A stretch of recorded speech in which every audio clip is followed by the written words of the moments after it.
Welcome to the road to $1 million and let's get right into the Bitcoin chart for today. As always, nothing in this video is my personal opinion. I am only going to share the objective technical analysis and nothing more. Besides that, in this video, there will also be some conflicting signals considering that there is a difference between the different time frames right now, which I will get to later on in this video. But right now, we're going to start on this immediate short term for Bitcoin. Notice how while we are in this broader downtrend, right now we are technically in an uptrend on the 2-hour time frame. But for now, you need to be aware that we have resistance right here at around 87.2k, and in terms of support to the downside, that is currently sitting at 85.5k, slowly trending up over time. Now, while this level of resistance and this level of support is converging, this is giving us an indication that very soon we are going to see that next big move for Bitcoin, and especially if we break this area of support, again 85.5k roughly speaking, then this is going to be a huge warning signal for Bitcoin because we are now heading into a new week of trading and I am expecting volatility to come back into the market. Now, of course, it is possible that we end up breaking this area of resistance, but with that context of the broader downtrend, a rollover is still completely on the table, right? So this analysis here is a bit more nuanced because we are potentially seeing a reversal here, like the bottom could be in at this $80,000 level, but this has not confirmed yet on the higher time frame.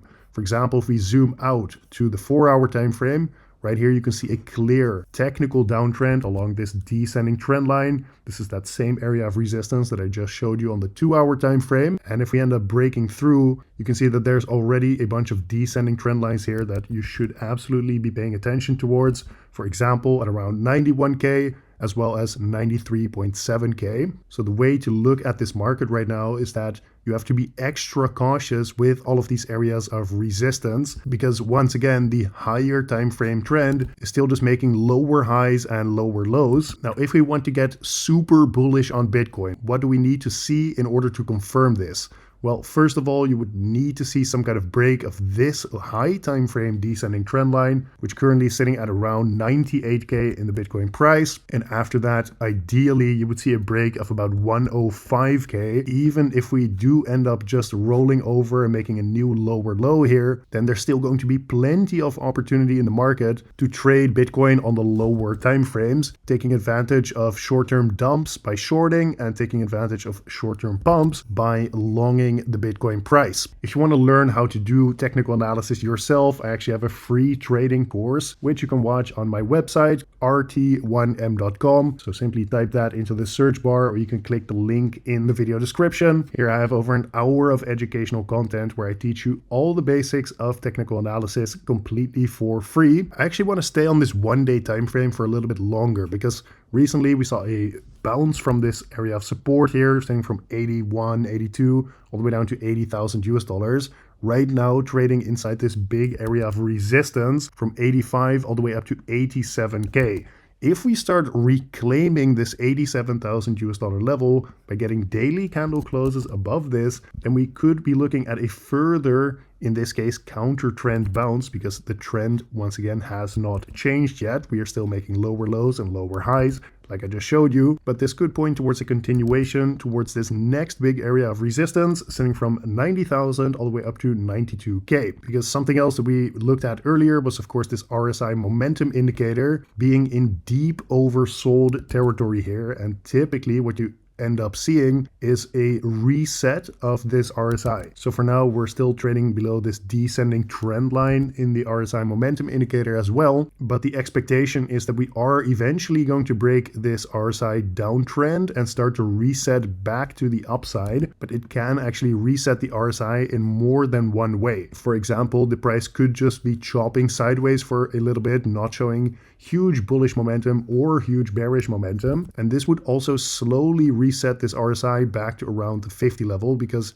this is just a momentum indicator. So if there's very little momentum to the upside or to the downside on the 1-day time frame, then it will just slowly trend towards this neutral 50 area. Another way it could reset though is if we do see some bullish momentum, then it won't reset slowly, it will actually reset much more quickly to around this 50 level. And there's upsides and downsides to a potential reset to that 50 area, because in the bullish case, we would definitely be in a short-term uptrend by that point. However, if we then actually reject from this descending trend line one more time and break that ascending trend line, then it completely opens the door to much more bearish price action once again after that, because there's then a bunch of room to the downside, considering that we would no longer be in oversold territory. Whereas right now, while we could roll over again in the short term if we break that ascending trend line that I showed you on the lower time frames, there is likely going to be limited room to the downside unless we get some kind of crazy bearish news event or something like this. So that is just something to take note of as well. And next up for the analysis, I want to show the Bitcoin liquidation heat map. And then from there, I also want to do a quick recap of everything we discussed up to that point. Now, quickly for this liquidation heat map, in the case that you don't know, typically, the Bitcoin price gets attracted to where there is the most liquidity on this chart. So right now, that is actually to the upside at 88.7K, 94K, and even all the way up to 98,000. However, there are some pockets of liquidity to the downside as well around this 83K level. And especially when we take out a big area of liquidity, in this case, for example, at 88.5K, you need to be extra cautious during a time like this. These can often be points of reversals coming in. So you can see this also very clearly on this 1 year time frame, where we took out almost all of the downside liquidity as low as about 80,000 US dollars. And then there was very little liquidity down here after that. So that was also the exact point when we ended up reversing, because there was no more liquidity to be grabbed. And then we started grabbing some liquidity to the upside on the lower time frames. And if we continue looking at this 1 year time frame, right now almost all of this liquidity here